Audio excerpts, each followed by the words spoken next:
trials are equated with sufferings. Sabi po sa Bible, sa James, the book of James, chapter 1, verses 2 to 4, "Consider it pure joy, my brothers, whenever you face trials of many kinds, because you know that the testing of your faith develops perseverance. Perseverance must finish its work so that you may be mature and complete, not lacking in anything." So kailangan pala ay tinatrato natin ang mga pagsubok na isa ring kaligayahan. Because trials make us grow, strengthen us, trials make us complete. But there is another type of trial that is not suffering, but trial that is enjoyment. Yun ang hindi ko naririnig sa mga tao pag tinatanong ko sa kanilang trial yung enjoyment. At yan po ang pag-uusapan natin ngayon, enjoyment as trial. At ang pamagat ng ating pag-aaral, pass that other kind of trial. Pass that other kind of trial. Heavenly Father, we thank you for who you are. Salamat, Panginoon, at ang mga kapatirang ito, mga kaibigan namin ay nakarating. Kanya-kanyang istorya sa pagparito, kanya-kanyang mga balakid, kanya-kanyang sakripisyo. Panginoon, lahat po ng nahirapan, nagkaroon ng sacrifice kaming hinihiling ko po sa inyo, palitan nyo ng kagalakan. Punuin nyo ng pagpapala. Honor the intention of your people for coming here today. We want to fellowship with each other, but above all, we like to fellowship with you. Nawa, Panginoon, ay puspusin niyo po kami na inyong espiritu. Huwag kaming aalis sa dakong ito na hindi niyo po kami nakausap, hindi niyo po kami napagaling, hindi niyo kami naturuan, hindi niyo kami naituwid. Mangusap po kayong may kapangyarihan. Tinig niyo nais sa aming marinig. Use your servant only as your instrument, but be our speaker, O God. We recognize no other God but you, O God of Isaac, God of Moses, God of Abraham. So we reject any other God. We reject any other message from any other person or personality. But we want you, Father, to speak to us. Holy Spirit, enable us. Empower us to hear, to understand, and to become like Jesus. Father, take over. We are your people. We reject and rebuke all presence of evil, all work and plans of evil against this holy assembly. We reject in Jesus' mighty name. And we ask you to do your will. Let your will be done. We're confident, Father, that you hear as we ask in Jesus' mighty name. Pass that other kind of trial. And that other kind of trial is enjoyment.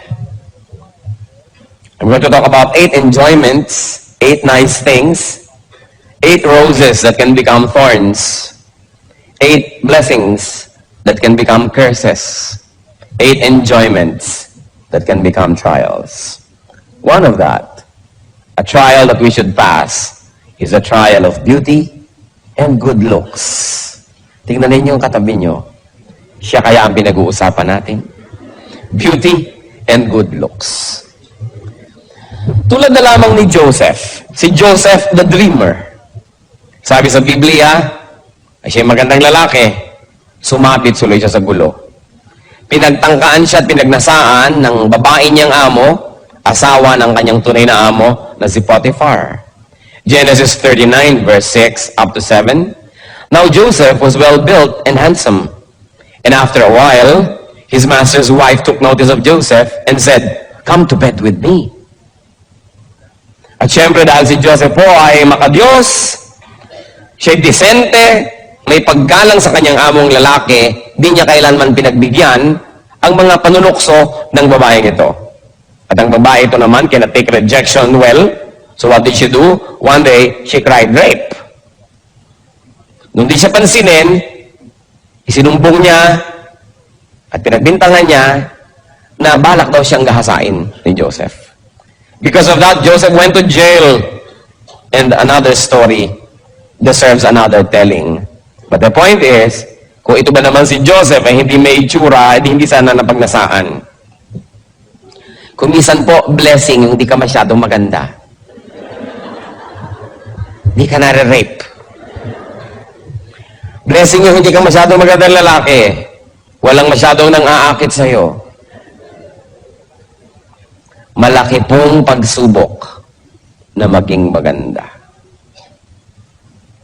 At maraming tao, hindi nila na ipapasa ang pagsubok. Kinakain sila ng kagandahan, nagiging palalo, nagiging mayabang, o kaya nagkakasala dahil dumadaling magkasala sa dami ng nang-aalok. Kaya mabuti kumisan yung di na naaalok pa. Napipilitan ka maging banal. At least kahit pilit, banal pa rin. Kesa sa napakarami namang pagkakataon. Alam niyo yung magaganda, maraming choices eh. At kumisan yung choices, parang sumpa. Habang dumadami, mas nakakalito. Kaya yung mga temptress, mga tempter, usually magaganda rin ang itsura. Dahil hindi ka naman maaakit kundi sila maganda. Kaya ang sabi ng Romans 6:13, do not offer parts of your body to sin as instruments of wickedness, but rather offer yourselves to God as those who have been brought from death to life, and offer the parts of your body to Him as instruments of righteousness. Yan ang sinasabi. So, good-looking people, mag-ingat. At meron pa po akong isang ipakikiusap. Good-looking people, be kind to others. Huwag na kayong sobra pang magpaganda at mangakit. Maawa naman kayo sa magnanasa sa inyo. Tapos di nyo naman pagbibigyan. Di ba't kawawa? Lalo mga kababaihan na sobrang kakakit-akit ang mga itsura. Tapos ang dami nyong pinahirapan ng loob. Lahat ng makakita sa inyo ay kulang-kulang na lang mawala sa sarili. Mga driver na halos bumangga. Kawawa naman. Mga magaganda, mahabag kayo sa magagandahan sa inyo. Kaya kung minsan may wisdom yung mga Arabo, sinusuklo ba ng tunote na ladang tela? Mata lang ang pinapakita. Sobra ka na naman kung pati sa matay na akit ka pa. Yung iba naman talaga dapat yung takpan. Kasi sobrang walang takip. Sinisipon na. Nagkakaroon na ng pulmonya, ayaw pang takpan ng katawan. So, maawa kayo. Maawa kayo sa magnanasa, na magibigulang naman. Maawa kayo sa maiinggit. Malaking pananagutan ang maging maganda. Beauty is from God, and it must glorify God. Beauty must never be surrendered at the feet of Satan to be his instrument. Pero tingnan ninyo, napakaraming magagandang tao, kasangkapan ng kasamaan. Ang kagandahan ay ginagamit sa pang-aakit ng asawa ng may asawa. Sa pagmamali ng kaisipan ng maraming makakakita. It's sad that a beautiful thing and that beauty can be a curse. So, watch out, beautiful. Watch out, handsome. Sabihin nyo nga sa katabi nyo yun. Watch out, beautiful. Watch out, handsome. Another trial, which sa biglang tingin is a blessing but can become a curse also, is health. Health? Pastor Ed, hindi ba kinakakamali? Health can be a curse, yes. Because healthy people have so many options and choices of what to do. Katulad ng sobrang maliliksi ang mga paa, kung minsan kadadaling maghabol ng kasalanan at pumunta sa mga lugar ng kasalanan, kung yung ba naman yung nakapakos sa kama at di makabangon, nagiging banal. You know, the body can do so much when you're healthy. That's why, when you are healthy, first you thank God, and then you watch that you don't allow your health to become an entry point of evil. Kasi pag malusog ang tao, maraming pwedeng gawin. At saka marami rin pwedeng makigawa sa kanya. Kasi kung ikaw naman sumusukan ng dugo, ay wala nang may gustong lumapit sa iyo kumisan, malayo ka sa temptation. Pero kung lusog-lusog mo, maraming gusto na dumikit-dikit at lumapit-lapit sa iyo. Kaya ang katawan natin, mas malusog, mas ginagawa nating alipin ng kabutihan. Sabi ni Paul sa 1 Corinthians 9:27, no, I beat my body and make it my slave. You know, if you don't make your body your slave, it will be your master. Yung katawan ng tao, pag hindi yan sinupil, pag hindi yan kinontrol, yan ang magiging amo nyo. At pag ang katawan ng tao naging amo, mapapahamak ang ating kaluluwa. Kasi walang gustong gawin ng katawan, kundi katamaran, kasalanan, luho, sarap. Kawawa ang kaluluwa ng tao na yung katawan niya ang nag-ahari sa kanyang buhay. Kaya ang sabi ni Paul, binubugbog ko tong katawan ko na to, pinupukpok ko to, pinipilipit ko to, at ginagawa ko siyang alipin ko, sumusunod sa kagustuhan ng aking espiritu. At yan ang dapat mangyari. Kaakibat po't kasama ng health, trial din yung long life. It's a blessing to have a long life, but long life can also be a curse. Long life can also be a trial. Tingnan nyo, ang napakarami nating hinahanga ang mga bayani, maaaga kasing namatay. Si Rizal, si Bonifacio, ilang magsaysay, palibas at maaagang namatay, hindi nagkaroon ng maraming pagkakataong magkamali. Habang humahaba ang buhay, dumadami ang pagkakataon mo magkamali. Of course, dumadami rin ang pagkakataon mo gumawa ng mabuti. Kaya sinasabi natin, blessing yan, pero pwede rin niya maging sumpa. Tingnan niyo sa Don Emilio Aguinaldo, sa haba ng buhay, napakaraming naging controversies tuloy na nasangkutan, sumama sa politika, natalo ko, anong pinagagawa? Ang haba kasi ng buhay. Yung napakaagang nangamatay, nagmumukha tuloy yung mga perfect or nearly perfect because they did not have much opportunity to make mistakes. So, watch out, you health buff. Kung ang lusog-lusog mo, mahaba ang iyong buhay, humihingi ka sa Diyos sa mahabang buhay, gusto mong pahabain, mag-ingat-ingat ka.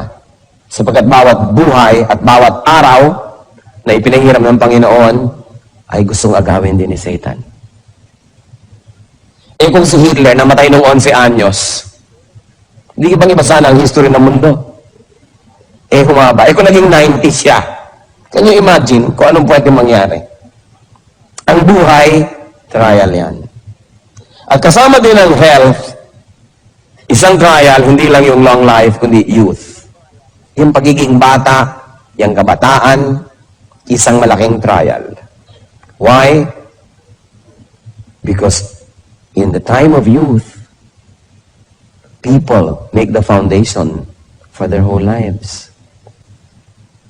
Kung anong ginagawa natin ng ating youth, sometimes kaladkad, daladala, pasan-pasan natin buong buhay. Kaya dapat ang mga young people nag-iingat. At dapat nilang makita na yung estado, yung stage na sila yung mga kabataan ay isang napakalaking pagsubok na kailangan nilang malampasan. Sapagkat marami hindi nakakalampas ng hindi nadadamage. Sabihin, talaga ganyan, mga babae medyo maalembong ng konti kasi young people. Pero yung iba hindi nakakalampas. Nagkakaroon ng buhol-buhol na anak bago mag-18, 19. Hindi nyo na pwedeng maando yun. Nando na. Permanent fixture of your life. Yung mga lalaki na nagkakaroon ng anak kung kani-kanino na hindi naman nila asawa, nobya lang, yan ba hindi pwedeng bumalik na walang bayad? Kahit nagtagumpay kang tumakbot, tumakas.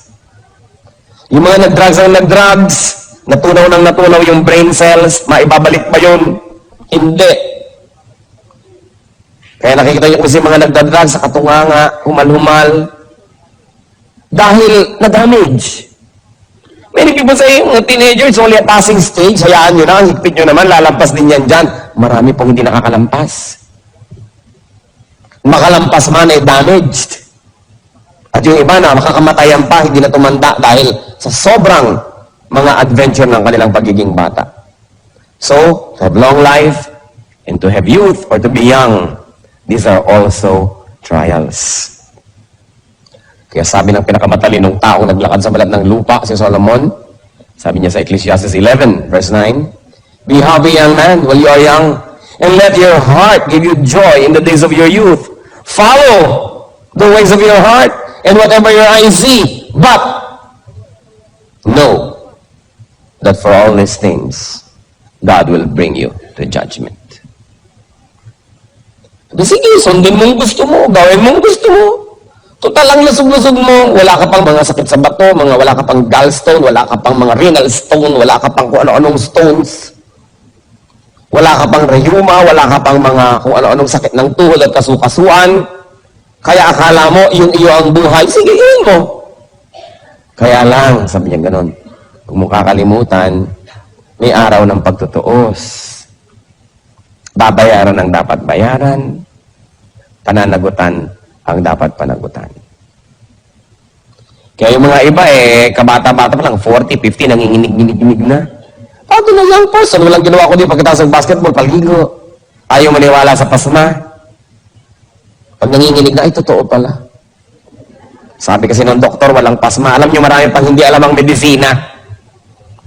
Pero yung mga matatanda na nag-observe ng buhay, naturuan ng matatandang nag-observe before them, marami silang alam na dapat natin pakinggan. Science, medicine, they're all dynamic. Kasi yung sinasabi ngayon, biglang bukas, ay mali pala, hindi na pala ganun, papalitan na natin. E paano kung damage ka na dahil pinaniwalaan mo mali? Kailangan pinapahalagahan natin ang payo ng matatanda.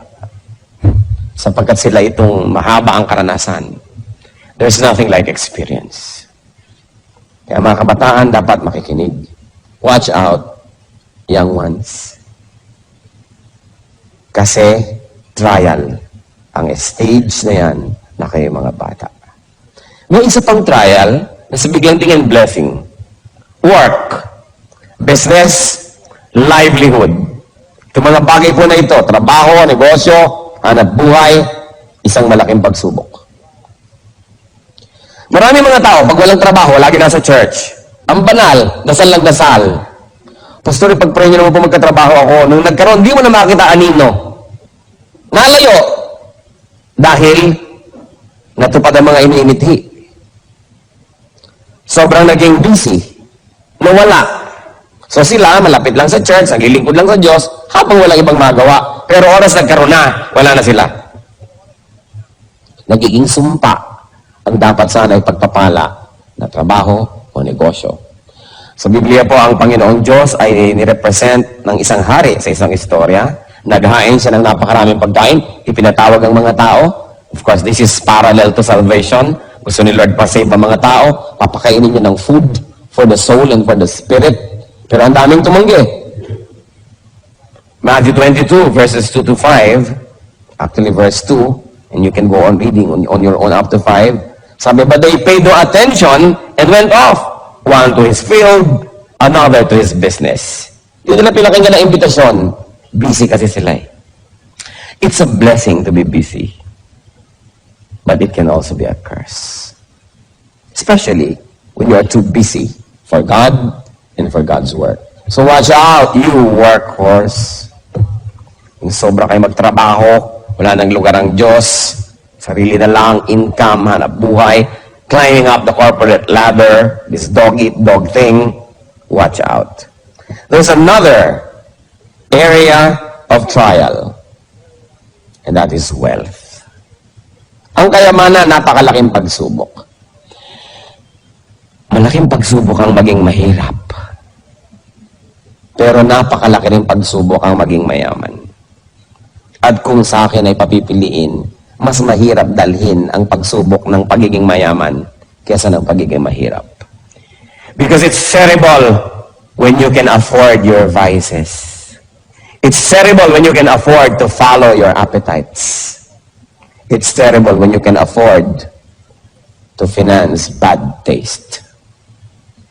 It's terrible. So what you do with what you have is under scrutiny. What you do with what God gives you will be under judgment. Meron kaya tayong wealth, whatever it is, that we love more than God? What do you love above your wealth is watched in heaven. Hindi masama maging mayaman. Gusto naman Lord, maging prosperous tayo lahat eh. Pero oras na inuna mo na yung kayamanan kaysa sa Diyos, oras na siya ang iyong Diyos, kawawa ka naman. Kasi dinagdagan mo ang Diyos ng iyong buhay. Yung mga sumasamba sa salapi, kawawa. Sa halip na kanilang gamitin ang salapi at sila ang naglilingkod sa salapi. Sukdo lang sirain nilang kanilang mga relasyon sa kapwa, Siraan nila ang kanilang puri, reputasyon, kabanalan, magkapera lang. Then they become slaves. Luke 18:22-24. When Jesus heard this, He said to him, ito yung isang mayamang lalaking sabi, gusto ko pong sumama sa inyo, gusto ko maglingkod, blah, blah, blah. You still lack one thing.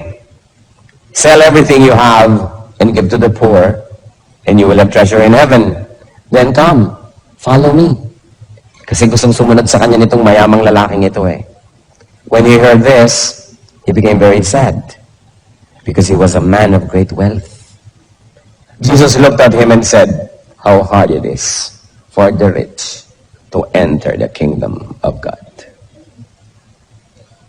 Of course, I like to add that it is also hard for the poor to enter the kingdom of God. Hindi nadadaan sa mayaman o mahirap yan. Kaya lang mas madaling malito, mas madaling malasing yung may kayamanan kaysa dun sa wala. Kaya nakita nyo, dasal ng dasal yung tao. Siguro walang pera. Pag walang pera tao, dasal ng dasal eh. Subukan nyo pag marami ng pera, kung madadasalin pa. Doon, nagkakaroon ng pagsubok. Dasal ng dasal, siguro may sakit. Dahil bihira naman taong malusog, ang paladasal. Dasal ng dasal. Siguro nanganganib ang buhay. Kasi bihirang taong secure ang naaalala magdasal. Dasal ng dasal si Mrs. Naku, siguro may ginagawang milagro si Mr. Dahil bihira namang Mrs. na masayang-masaya sa kanyang Mr. ang madadasalin. Karamihan ng mga madadasalin, wala na kasing mapuntahan, pumupunta na tuloy sa Diyos. Kaya kung minsan, nagiging pagpapala ang problema. Kasi lumalapit tayo sa Diyos.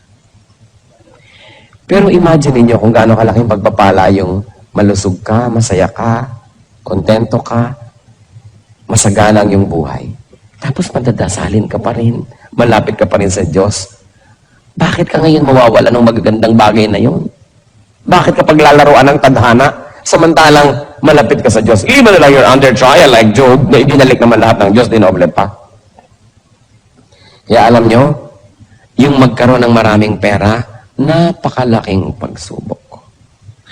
Subukan ninyong lapitan yung taong hirap na hirap sa buhay. Ilapit nyo ang Panginoon, mas madali siyang magdasal. Mas madali siyang makinig, mas madali siyang manampalataya. Subukan yung ilapit yung salita ng Diyos sa taong masagana, malusog, okay ang buhay, ang hirap sabihan. Sasabihin, kung mali ang ginagawa ko, bakit ako nagtatagumpay? Bakit pa ako magbabago? Baka maiba yung feng shui ng buhay ko, malasim pa ako. Samantalang ngayon, sinuswerte naman ako sa buhay. Kaya mahirap pong kausapin yung matagumpay.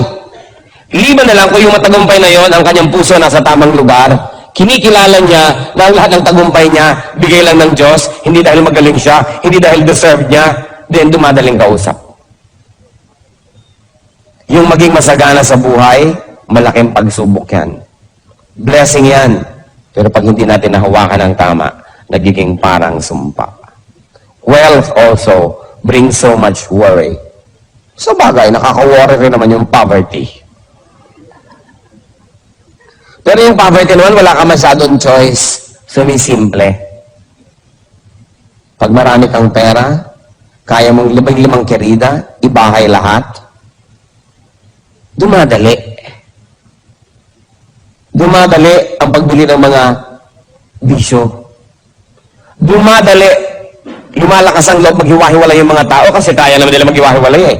Kasi alam niyo, may mga tao naman, hindi naman dahil nagmamahalan kaya magkakasama because there's interdependence, hindi sila mabubuhay economically na magkakahiwalay. And in that case, poverty helps to keep them together. Until they evolve or they develop in their thinking that they will be having greater and deeper reasons for sticking together. But for a while, it helps that they need each other.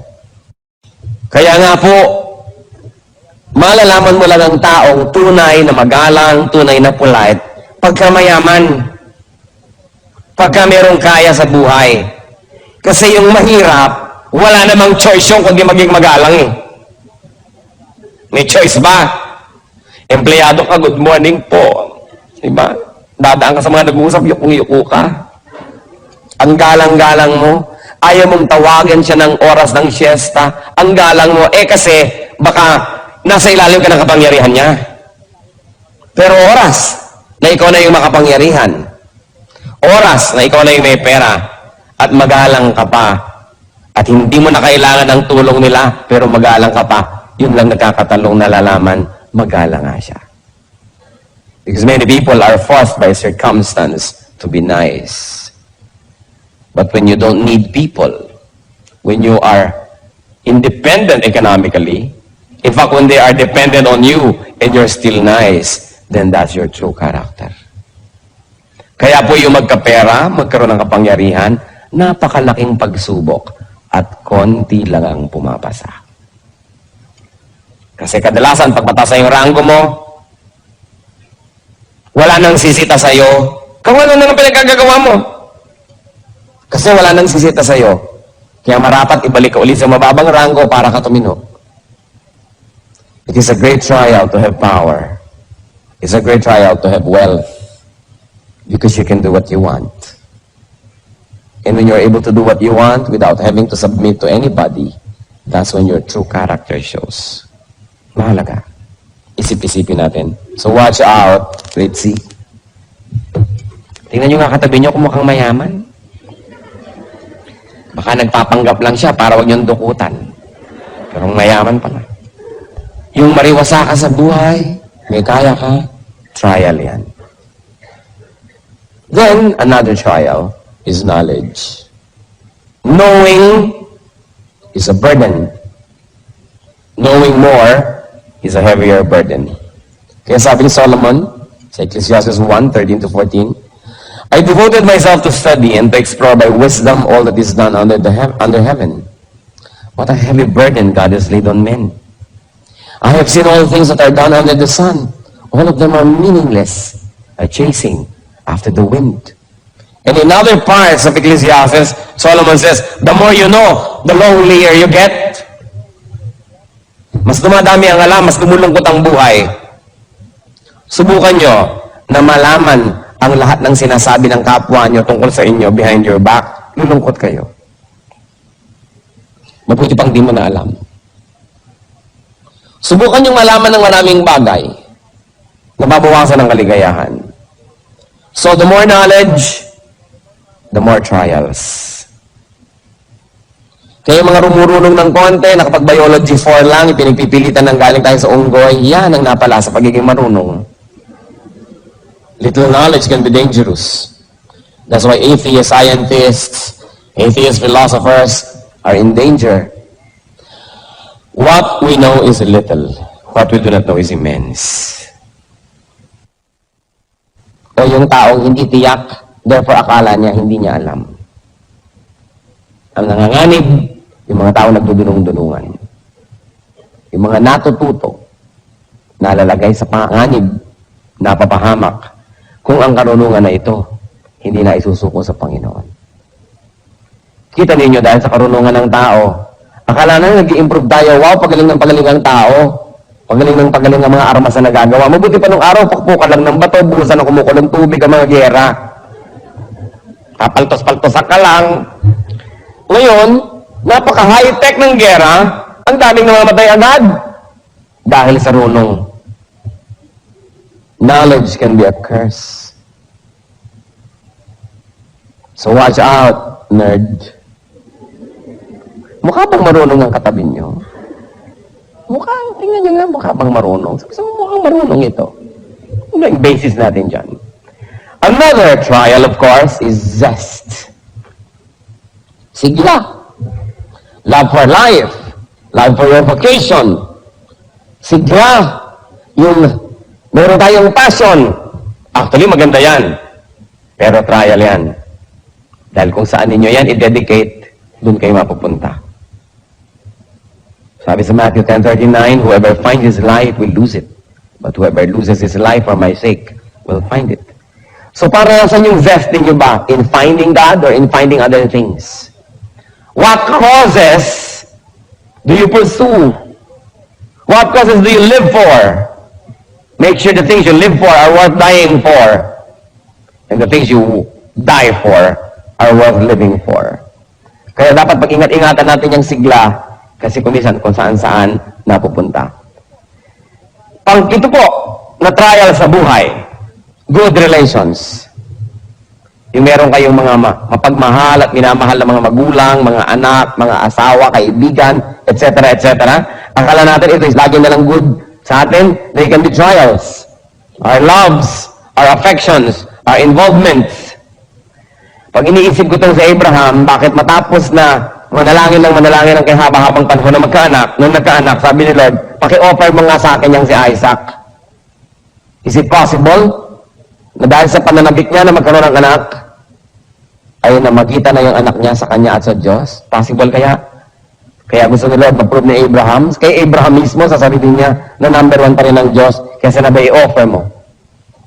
At nung nagkaroon siya ng lakas ng loob at katawan na gawin yun, hindi naman ipinatuloy ng Diyos. Kasi napatunayan, hindi naman pala susubayin ni Abraham ang Diyos dahil sa anak. Therefore, tinayagan niya na yung anak, ma-maintain. Kung ipinagkait kaya ni Abraham si Isaac at hindi niya ini-offer, paano kaya kukunin ng Panginoon niya saan paraan? We don't know. Because the story did not happen that way. Abraham obeyed God. Gaano karami sa inyo ang susunod sa Diyos kung ang pagsunod nangangahulugan ng pagputol ng relasyon niyo sa kapwa-tao? Ano ba sinasabi? O, layuan mo yang si Bigote. Lalayuan mo ba? Asawa yan ng iba, huwag mo yang samahan. Diyos ko po, paano ako mabubuhay nang wala siya? Kaya kay Bigote, kahon, bayong, kung ano man yun. Siya pa rin. Kaya maraming tao hindi nakakalapit sa Diyos kasi inuuna nila kapwa-tao. Kasi naranasang umibig, nakatikim magmahal at mamahal na addict. Kaya never mind may kaluluwa, never mind may kabanalan, ang mahalaga sa akin, kapwa-tao lamang. Kaya yan pong magmahal at mahalin, malaking trial yan. Kasi laging nanganganib na magkaroon ng kaagaw ang Diyos. Sabi pa naman niya, I tolerate no rivals. Love the Lord your God with all your heart and with all your soul and with all your mind. Kaya sabi sa Matthew 10:37, anyone who loves his father and mother more than me is not worthy of me. Anyone who loves his son or daughter more than me is not worthy of me. Ang tagal, pinroblema ko yung verse na yan. Sino sa inyo naman problema sa verse na yan? Raise your hands. Sige pa, aminin nyo na. Kakaproblema, no? Sabi ko, bakit naman ganyan ang Diyos? Napaka-egocentric. Gusto nilang lagi siya number 1. Pati ba naman sa nanay ko, mauna pa siya. Kung meron ako anak, may asawa ko, mauna pa siya. Tapos una siya sa lahat. Lahat ng tao, siya na lang yung number 1. Bakit naman? Na-share ko na sa marami to, kaya ganyan kung ulitin ko sa inyo dahil baka hindi ko pa na-share sa inyo. Dahil nagkaroon ako ng peace sa verse na ito eh. At alam niyo kung paano, sa hinaba-haba ng pakipagbuno ko sa verse na ito. Napagtanto ko, I'm sure it came from the Lord, na kung sino ang mahal niyo, yun ang makakasakit sa inyo. Kaya ka ba naman saktan ni Aling Epang doon sa may kanto? Hindi siguro, maliban na lang hinampas ka niya. Ganun niya kaya saktan ang puso mo. Tulad ng magiging sakit ko, iniwan ka na asawa mo. Pinagtaksilan ka ng nobyo mo. Sinumpa ka ng magulang mo. Iniwan ka ng anak mo. Ang sakit. Kasi yung mahal mo, ang makakasakit sa'yo. Mas mahal mo, mas kaya kang saktan. Ngayon, kung nagmamahal ka ng tao, kumanda-handa ka masaktan. Kasi, iiwan ka niyan. Maaaring pagtaksilan ka dahil siya naging marupok. O maaaring pagtaksilan ka dahil masaya na niya sa'yo. O ang tapat-tapat niya, ang buti-buti, namatay. Di wala rin. Mawawala rin. Kawawa naman ang taong sobrang nagmamahal sa kapwa. Humanda kang lumuha. Kaya ang sabi ng Panginoon, unahin niyo ako. Ako ang gawin yung number one love. Kasi hindi naman siya mamamatay. Hindi lagi siyang nandyan. Hindi ka naman niya pagtataksilan dahil siya matapat. Hindi ka naman niya iiwan because He fills heaven and earth with His glory and with His presence. Hindi ka niya dadayain, hindi ka niya pagsisinungalingan. Tutulungan ka pa niya, sasamahan ka niya. Kaya sabi niya, pag akong mahal niyo, wala kayong kaluglugi. Paano ho, Diyos ko, ang bigote? O, di gawin mo number 2, number 3 sa iyong buhay. Pagtaksilan ka, mawala siya sa'yo, dahil ako pa rin ang number 1, nasaktan ka, pero konti lang. Kasi pag yung number 1 sa buhay mo ang nawala, sabi mo ba, Crispin, Basilio. Kasi nawala yung number 1 eh. May problema pa kayo sa verse na ito? Na-solve na? Saan yung na-solve na ang problema? Gusto ng Diyos, number 1 tayo. Number 1 siya sa buhay natin kasi gusto niya tayong alagaan. Di ba? Sino sa inyo mga magulang? Di ba pag may naliligaw sa anak nyo, kinakabahan kayo? Baka paluhain tong anak ko? Ano ba itong naliligaw sa kanya? Laki ng hikaw. Malaki pa sa hikaw ng daughter ko. Ang hikaw mo, iho. Nakakatiyak ka bang matutuwa ang anak ko sa piling mo? Tapos ang grade mo, puro pasang awa. Kawawa naman ang anak ko. Hindi ba't kuminsan kung pwede lang ibulsa yung anak niyo yung paligawan? Dahil ayaw niyo masaktan. Hindi dahil gusto niyo siyang sadistahin. Kasi parang kitang-kita niyo na, anak, masasaktan ka. Tapos nakikita mo na hindi ka na sinusunod dahil susunod-sunod sa nobyo. Hindi na sinusunod na yung mga patakaran, nagsisinungaling na sa'yo. O eto na nga, number 1 na yung nobyo, hindi na ako. Kawawa naman ang anak ko. Kaya ang magulang, kung pwede lang, anak, ako na lang gawin mong number 1. Hindi kita pagtataksilan. Dito ka na lang sa atin. Magsama-sama tayo habang libing. Kung pwede lang ganunin ang anak. Kasi gusto mo i-protect. Ganon. In a much greater way, ganon tayo gustong i-protect ni Lord. Kaya sabi niya, dahil yan sa pag-ibig na yan. Pag-ibig na ligaw. Kasi nauna yung tao kaysa sa Diyos. Sinong magpapakamatay kung nawalan ka ng mahal sa buhay pero number 1 mo ang Diyos? Hindi. Kaya mga nagpapakamatay dahil sa pag-ibig, alam mo, ay, nakakalungkot mang isipin, natabunan ng Diyos, nagmahal ng kapwa, ng lubos-lubos. Lampas sa kalooban at disenyo ng Diyos, napahamak tuloy. Pang-8, sana bala ko mga 100 pero tama na siguro yung 8, no? Pang-8 na trial, accomplishments. Akala nyo trial ang kabiguan? Mas malaking trial ang tagumpay. Accomplishments. Mas maraming nagpapakamatay na matagumpay kaysa sa ligo. Mas maraming mag-asawa ang naghihiwalay na matagumpay kaysa yung mga bigo.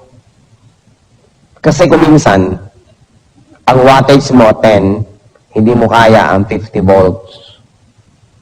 Kasi hanggang 10 watts ka lang.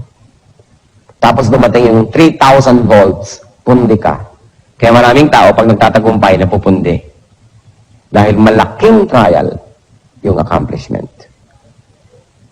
It be physical, mental, social, or spiritual success. Fame and glory can be terrible trials. Kaya akala mo ang galing-galing mo, kayang-kaya ko na to, yun ang pinakamapanganib. Sapagkat di ka na nag-iingat. Sobra ka ng overconfident. Dahil nga sa iyong accomplishments.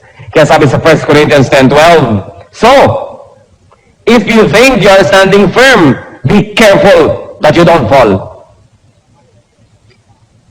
Sapagkat halos lahat ng natumba ng di nila inaasahan na mangyayari yun. Sapagkat sobra silang naging confident. Accomplishments can make a man proud, or vain, or careless. That's why accomplishments can be dangerous. Watch out, achiever.